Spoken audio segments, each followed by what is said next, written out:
சிறகடிக்க ஆசை upcoming episode. நான் இப்போ தான் புதுசாக வீடியோ போட்டுட்ருக்கேன். வீடியோ பார்க்குறவங்க என்னோட சேனலுக்கு ஆதரவு கொடுத்து என்னோட சேனலை சப்ஸ்கிரைப் பண்ணுங்கள், லைக் பண்ணுங்கள், ஷேர் பண்ணுங்கள். அது எனக்கு ரொம்பவே ஹெல்ப்ஃபுல்லாக இருக்கும்.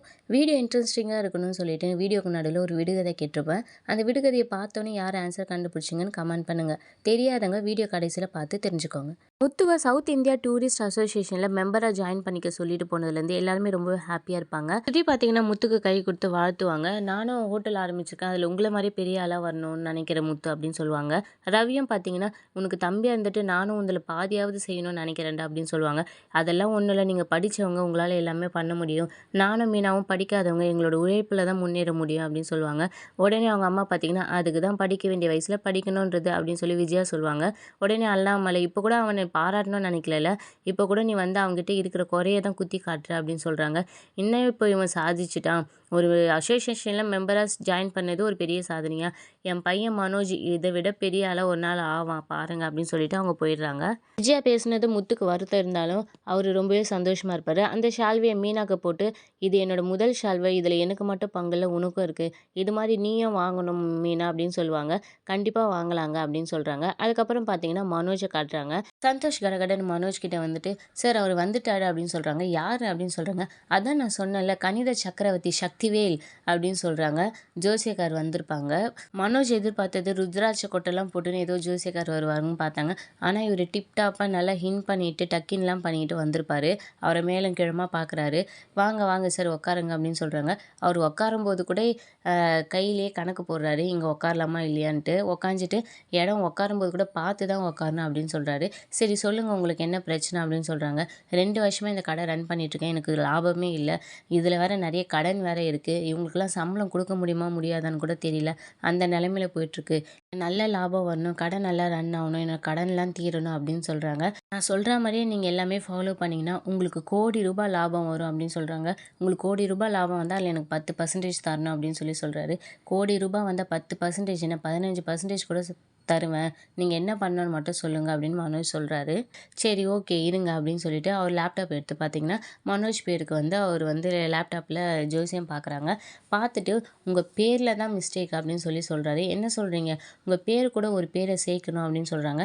உடனே சந்தோஷ் கூட அந்த வேலை செய்கிற பொண்ணுலாம் பார்த்தீங்கன்னா மனோஜ் கண்ணன் வேணால் வச்சுக்கலாமா அப்படின்னு சொல்கிறாங்க. இல்லை இவர் பேருக்கு முன்னாடி ஒரு பேர் வைக்கணும், அந்த பேர் கூட என்னன்னு எனக்கு தெரியும் அப்படின்னு சொல்கிறாங்க. சரி என்ன பேர் சொல்லுங்கன்னு சொன்னால் பப்பரப்பா மனோஜ் அப்படின்னு வைக்கணும் அப்படின்னு சொல்கிறாங்க. உடனே சந்தோஷ்லாம் சிரிக்கிறாங்க.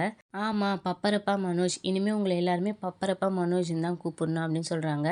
உடனே மனோஜ் கொஞ்சம் யோசிக்கிறாங்க. பப்பரப்பாவா அப்படின்னு சொல்லிட்டு, இதுக்கு அர்த்தம் தெரியுமா உங்களுக்கு அப்படின்னு சொல்லிட்டு அதுக்கு ஒரு விளக்கம் கொடுப்பாரு பாருங்க. ஃபஸ்ட்டு வரப்பா, உங்கள் கல்லா பெட்டியில் பணம் பலன்னு கொட்டும். அடுத்து வரப்பா, இந்த நஷ்டத்தில் ஒரு கடையை வச்சே பங்களா வாங்குவீங்க.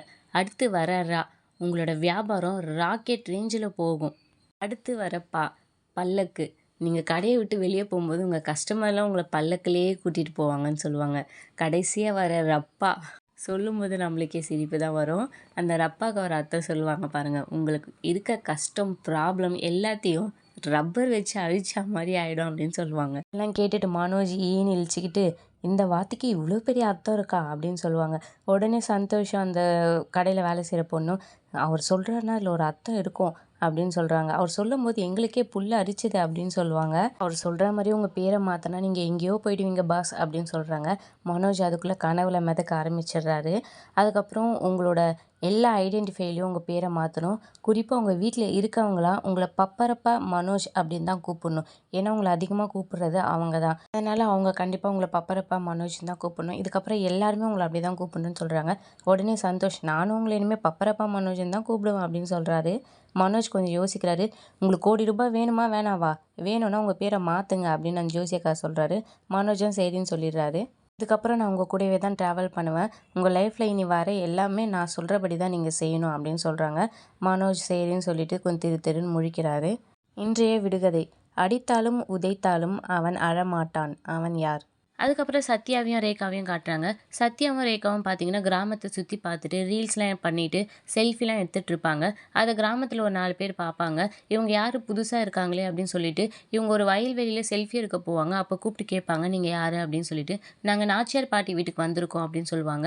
"இங்கலாம் இந்த மாரி ரொம்ப சுத்தக்கூடாது. இங்க ஸ்கூலுக்கு போற பசங்கலாம் இருக்கு. உங்கள பார்த்து கெட்டுடும். நீங்க வீட்டுக்கு போங்க" அப்படின்னு சொல்றாங்க. "இதுல என்ன இருக்கு? நாங்க ஊர தானே சுத்தி பார்க்குறோம். இந்த ஊருக்கு நாங்க புதுசு. அதனால சுத்தி பார்க்குறோம். இதுல என்ன பிரச்சனை?" அப்படின்னு சொல்றாங்க. ஊருக்குன்னு சில கட்டுப்பாடு இருக்கு. இங்க இந்த மாரிலாம் சுத்திட்டு இருக்க முடியாது. வயசு பசங்க இங்க அதிகமா இருக்காங்க. உங்கள பார்த்து அவங்க கெட்டு போயிடுவாங்க அப்படின்னு சொல்லி அவங்கள மிரட்டி வீட்டுக்கு அனுப்பிச்சுடுறாங்க.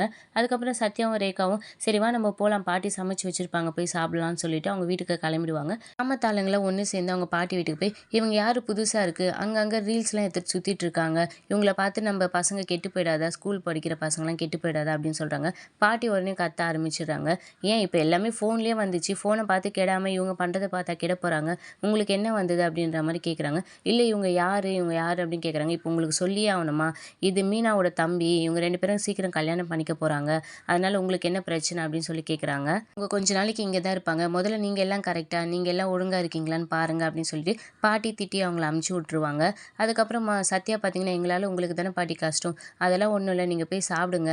முத்துக்கிட்ட சீக்கிரமே உங்களுக்கு கல்யாணம் பண்றத பத்தி பேசுறேன் அப்படின்னு சொல்லிட்டு இவங்கள சாப்பிட அனுப்பிச்சுட்டு, முத்துக்கு கால் பண்ணி இவங்கள ரொம்ப நாள் இதே மாரி வச்சுட்டு இருக்க முடியாது. இவங்களுக்கு சீக்கிரம் கல்யாணம் பண்ணணும் அப்படின்னு சொல்றாங்க. முத்து நான் மீனா கிட்ட பேசுறேன் பாட்டி அப்படின்னு சொல்றாரு. அப்படியே என்னோட எபிசோட முடிக்கிறாங்க. இனி அடுத்தடுத்து வரும் விறுவிறுப்புகளும், சுவாரஸ்யங்களும் ஷார்ட் அண்ட் ஸ்வீட்டா தெரிஞ்சுக்க மறக்காம என்னோட இந்த புது சேனலுக்கு ஆதரவு கொடுத்து சப்ஸ்கிரைப் பண்ணுங்க. விடுகதையின் விடை பந்து.